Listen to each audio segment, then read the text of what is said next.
Panginoon naming Diyos, ing sa katahimikan ng sandaling ito, lumalapit ako sa iyo. Hindi ako nagmamadali, hindi ako perpekto, dala ko lang ang puso ko at ang aking pamilya. Salamat po Panginoon dahil ikaw ang Diyos na nakikinig kahit hindi ko alam kung paano magsimula. Alam mo na ang laman ng isip ko bago ko pa ito mabigkas. Kaya ngayon Panginoon, iniaalay ko sa iyo ang aking pamilya, ang aming tahanan, ang aming samahan, ang lahat ng hindi nakikita ng iba.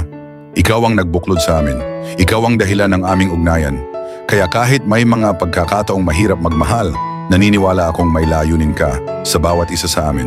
Panginoon, ingatan mo kami. Ingatan mo ang bawat miyembro ng aking pamilya saan man sila naroroon. Kapag kami ay umaalis ng bahay, samahan mo kami. Kapag kami ay umuwi, salubungin mo kami ng iyong kapayapaan. Ilayo mo kami sa aksidente, sa sakit, at sa anumang maaaring makapinsala sa aming katawan at kaluluwa. May mga bagay kaming hindi kontrolado, Panginoon. Pero ikaw ang may hawak ng lahat. Kaya inilalagay ko sa iyo ang mga takot ko, ang mga alalahanin ko, at ang mga gabing hindi ako mapakali, kakaisip para sa aking pamilya.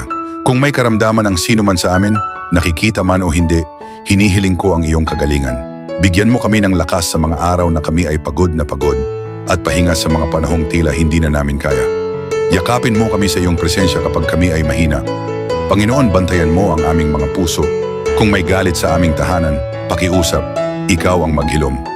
Kung may tampo, sakit o sugat na matagal nang hindi na pag-uusapan, ikaw ang magbigay ng lakas ng loob para magsimula muli. Turuan mo kaming makinig ng may malasakit, magsalita ng may kababaang loob at magmahal kahit mahirap. Ayaw naming masira, Panginoon. Ayaw naming magkawatak-watak. Gusto naming manatiling buo, hindi dahil perpekto kami, kundi dahil ikaw ang humahawak sa amin. Pagpalain mo rin ang aming kabuhayan. Alam mo ang aming mga pangangailangan, ang pagkain sa mesa, ang mga bayarin, ang edukasyon ng mga anak, at ang kinabukasang sinusubukan naming buuin. Ikaw ang aming tagapagbigay at kahit may kakulangan minsan, nagtitiwala akong sapat ang iyong biyaya sa bawat araw. Turuan mo kaming magtiwala sa iyo, lalo na kapag hindi malinaw ang bukas. At turuan mo kaming magpasalamat kahit sa maliliit na biyayang madalas naming baliwalain. Panginoon, gabayan mo kami sa aming mga desisyon. Sa tuwing nalilito kami kung alin ang tama, ikaw ang maging ilaw. Isara mo ang mga pintuang hindi para sa amin at buksan mo ang mga pintuang ayon sa iyong kalooban. Inilalapit ko rin sa iyo ang aming mga anak. Ingatan mo ang kanilang mga isip at puso sa mundong puno ng ingay, tukso at kalituhan. Bigyan mo sila ng karunungan na pumili ng tama at lakas ng loob na tumayo sa katotohanan kahit sila ay nag-iisa. Naway lumaki silang may takot sa Diyos, may malasakit sa kapwa at may pusong marunong magmahal, hindi lamang sa salita kundi sa gawa. Para sa aming mga magulang, Panginoon, hinihiling ko ang iyong lakas at kaginhawaan.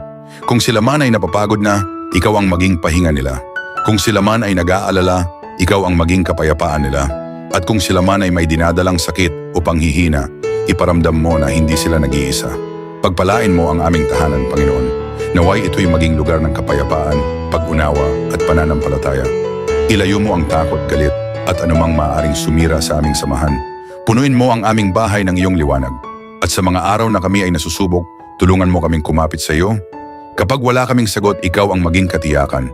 Kapag napanghihinaan kami ng loob, paalalahanan mo kami na ikaw ay tapat, ikaw ay mabuti, at ikaw ay patuloy na gumagawa kahit hindi pa namin nakikita. Maraming salamat, Panginoon, sa pag-iingat at pagpapala mo sa aking pamilya, noon, ngayon, at sa mga darating pang araw. Inilalagak ko ang aming kinabukasan sa iyong mga kamay, at buong puso akong nagtitiwala na basta't ikaw ang kasama namin, mananatili kaming buo. Ang lahat ng ito ay inihahandog ko sa iyo, sa banal at makapangyarihang pangalan ni Jesus. Amen. Kung ang panalangin ito ay nakaantig sa iyong puso, nais naming ipaalam sa iyo na hindi ka nag-iisa. Malaya kang manatili rito kasama namin. At kung nais mo, maaari mong i-follow ang channel na ito para sa higit pang mga sandali ng panalangin, pagninilay at pag-asa.